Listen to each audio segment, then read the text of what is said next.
He was condemned to die. Execution was set for dawn. The night was almost over, chains on his hands, no appeal remaining. And the only prayer that he continued to repeat in his cell was the one that his mother taught him when he was a young boy. So how did this all happen? Welcome to episode 2 of Lent Daily, where we're sharing stories from Catholic tradition marked by a sign and wonder of God that call us to conversion. Today's story happens in the hour of death, when a sinner calls out to the Blessed Virgin Mary and heaven answers. Father Razi of the Camaldolese order records this account. A young man loses his father. His mother sends him to the court of a prince for education and the hope of advancement in life. She herself has a great devotion to the Blessed Virgin Mary.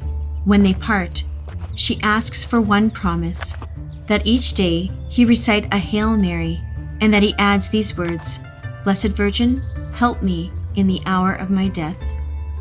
She is concerned for his soul, so she gives him a daily prayer meant to endure whatever comes.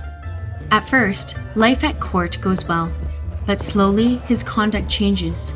He begins to live dissolutely, not all at once, but enough that his master can no longer keep him. He is dismissed. With no position and no income, he leaves the court. Ashamed and alone, he drifts into the countryside. There, he becomes a highway robber. The course of his life has changed. He has lost his place, any rule over his life, and the limits that once restrained him at the prince's court.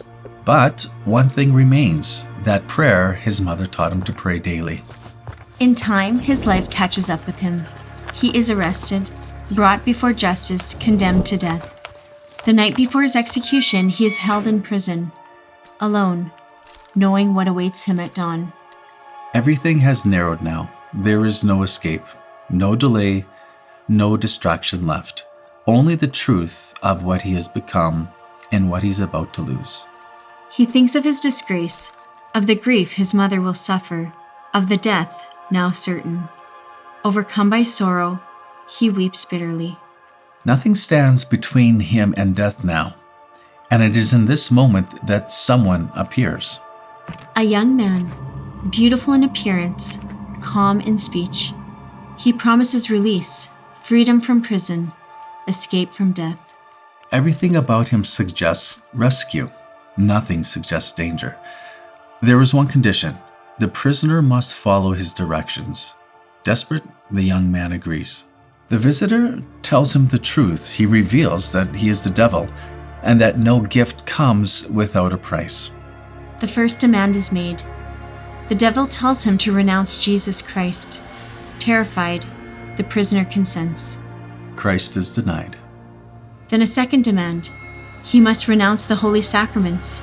Cut off from grace, he consents again. The sacraments are abandoned. Then comes the third demand. He must renounce the Virgin Mary and her protection. At this, the young man recoils. This I will never do. He turns to Mary and repeats the prayer his mother taught him.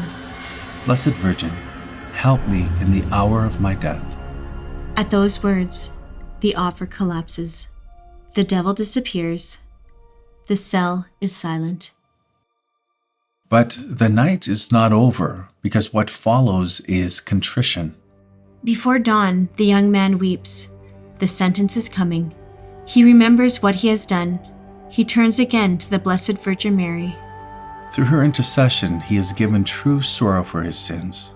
With tears, he makes a confession. He prepares to die.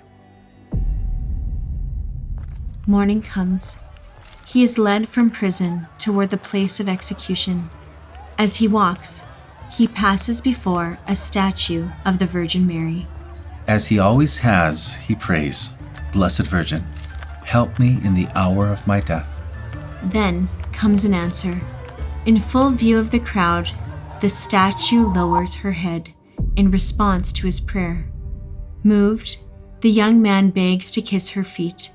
Now at first the executioner refuses, but the crowds cry out and permission is granted. As he bends to kiss the statue's feet, the Virgin extends her arm. She takes him by the hand. She holds him so firmly that no one can move him, not the executioners, not the sentence, not death itself. The execution is interrupted. At the sight of this, the crowds shout, "Pardon, pardon," and pardon is granted. The pardon spares his life. He returns to his country. His life is changed, not because death was taken away, but because mercy was given. The Virgin Mary, whom he would not renounce, saved him. The refuge he did not abandon became his deliverance. So this story comes to us from a doctor of the church, St. Alphonsus Liguori. And I think sometimes people hear the story, could a statue move like that? I mean, first of all, I think if Jesus could be raised from the dead, God can make a statue move. So set that part aside. Is it trustworthy? Well, the doctor of the church, St. Alphonsus Liguori, trusted enough to place it in his book, The Glories of Mary, to cause greater devotion to the Blessed Virgin Mary. And so this is why we share it with you. It's a beautiful story. What were your thoughts? Well, I was just thinking, so how did they get him out of the statue? Clearly she had a good grip on him. Did she, move back into her original position? Can I build on that? Oh, sure. Yeah, when you place yourself in the hands of Mary, she does get a good grip on you because she wants us in heaven. See, this is such an important theme when it comes to devotion to Mary. When we offer ourselves to Mary, she does not let go of us. Now, the thought is, what is the best devotion to have when it comes to the Blessed Virgin Mary? And I think there is one. The best devotion to have is the one that is most consistent. So in other words, I think there's a variety of different ways that we can have a devotion to the Blessed Virgin Mary, but it's the one that is the most consistent that will have the greatest effect in our life. Mm-hmm. St. Alphonsus says, "However great a sinner he may have been," says the saint, "if he shows himself devout to Mary, he will never perish." And you'll see this consistent theme with St. Alphonsus, that those who have devotion to Mary will obtain salvation. Because what does Mary want? She wants all her children to be saved. So we place ourselves in her care and we can be sure that she will be faithful to us. St. Alphonsus says, "Oh, what a signal mark of predestination have the servants of Mary. Mary conducts her servants to paradise." I know for ourselves, in our marriage, there came a time when we were kind of praying the rosary here and there. And then one year, someone mentioned to us to do a consecration to Our Lady. And I feel when we did that first consecration, it was everything changed. And it was torrents of graces came. And it was just we just had such a solid relationship with our mother. And it just really, it kind of removed a lot of the worries or whatever that we had in our life. Yeah, I would say that there was a difference. And how that looked in our family was we started saying the rosary basically every day as a family. And so that's practically the devotion that kind of took hold in our family. Mm-hmm. But as you begin Lent here, maybe this is something you want to consider, starting up a regular, disciplined devotion to the Blessed Virgin Mary. Not one of these, I'll do it, once in a while. It has to be consistent. Because consistency is really what starts forming the habits, and the habits in our life really change us. And so what is the devotion that you can start with the Blessed Virgin Mary that you can be consistent with? Now, here's one I just heard of, and this is something that I'm practicing during Lent. When I wake up, I give my day to the Blessed Virgin by saying 3 Hail Marys. And then when I go to bed, I give my night to the Blessed Virgin Mary by saying 3 Hail Marys. So I got the 2 bookends of the day. It's very simple. I actually can't remember where I read about it, but I thought, hey, that's a good idea. Mm-hmm. Other things that you could do, well, you already know the rosary. If you want to tackle that, you haven't started doing that daily, and that's something you'd like to try, go for it. We also have the 15 Hail Marys for purity. And that comes from the Angelic Warfare Confraternity. Those prayers are on our YouTube channel. I'll link in the description in case you want to pick those up during Lent.